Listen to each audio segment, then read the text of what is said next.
I just finished working with a client and perfectionism came up, it reared its ugly head in the session. And I wanted to give you a few tips and techniques that you can use to fight that perfectionist when it comes up in your head and starts to take over. Because right on the heels of perfectionism is imposter syndrome. So those two unfortunately play very well together. So here are some tips to beat that perfectionist and banish the imposter syndrome. Number one, be prepared, not perfect. When you prepare for a piece of communication you're going to deliver, whether that's a presentation, or it could be you're speaking at a webinar, a TED Talk, or it could be that you have a high stakes phone call that you have to get on. When you prepare for that phone call, you are in a much better headspace because you feel equipped, you feel armed and ready, as opposed to feeling like you have to do things perfectly. Because audiences don't expect you to be perfect. They don't expect you to be saying things like you read it off a script. That's actually really boring for an audience because we don't see the you. We don't see you. We see a version of you that you think that we want to see. Human beings respond to human beings. So being prepared, when an audience sees that you've come prepared and you've put the time in, that is a great compliment to them. Because it means I thought enough about you as an audience to come here prepared because I don't want to waste your time. I don't want to waste your time or my time. That is a great gift to give the audience, is being prepared. So think about it as coming prepared and armed and ready rather than coming to be perfect. Number two, it's not about you. It's not about you. It really isn't. Yes, you have a result that you want to get from this audience or this person. Absolutely. But your audience, whether it's one person or 1,000 people, they have to feel like you are there for them and them alone. So remember, it's actually not about you being liked. It's not about you being made to feel that you're amazing. It's not about you being perfect. It's not about people thinking that you're smart. It's not about any of those things. It's actually about what you can give to your audience in that moment. Because when you come from a place of generosity, that is a massive gift to your audience.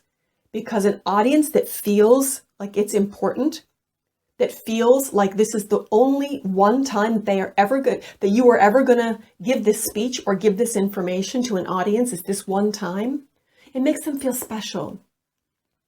And remember, an audience that feels special, you have them. Because the audience wants to feel like they are the most important person in the room. And they are. And it takes a huge amount of pressure off of you to be perfect. Because it isn't about you being perfect. It's actually about how generous can you be with what you have to give today. So remember, it's not about you. Be interested rather than try to be interesting. Those are two very different things. And audiences are smart. If you're trying to be interesting and you're trying to make it all about you on stage or on that call, you're cracking jokes, you think you're hilarious, and all that. If you're trying to be interesting, it's really boring for an audience because it makes it all about you. So instead, be interested. Find out who your audience is beforehand. Be interested in them.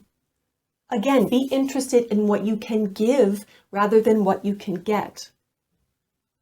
Because if you have an agenda that day, if you have a result that you want from this audience, then that's fine because we all have a result that we're looking for in a communication.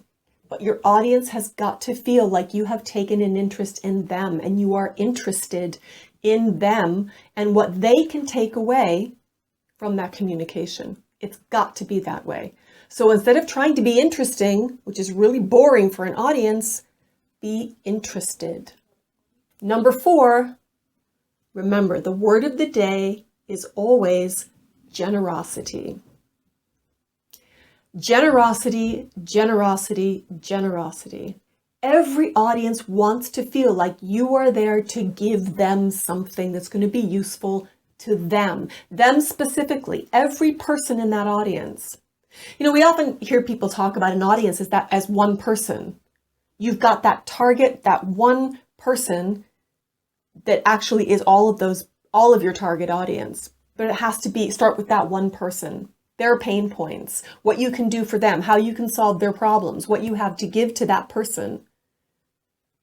So generosity is very important. And when an audience feels like you are there to give and be generous with yourself and your story and anything that they can take away, that is massive. And remember, audiences are smart. They can feel it. If you are there to be generous with what you have to give, audiences love that because they think, oh yeah, I'm seeing the real person.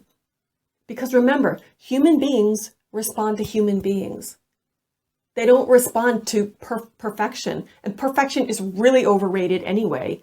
I mean, it's a bit exhausting being around perfect people or someone who seems like they're perfect all the time. It's tiring and it's a bit weird. Like